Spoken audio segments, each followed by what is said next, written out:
Today, Ekiti is the most respected name in the sector in Nigeria. The first cultural troupe federal government will say go and represent Nigeria there is Ekiti State.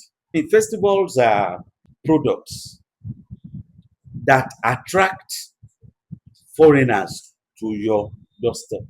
It's a standing achievement.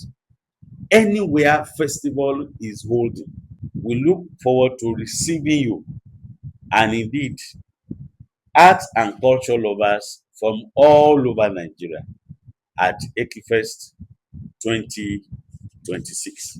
We are also going to give awards to some indigenes of Ekiti states. We are giving Olawale of his a posthumous award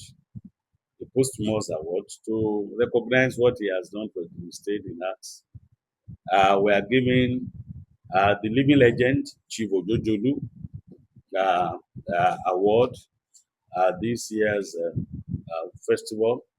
In our local government, in our LCDs, there are people who are already rehearsing.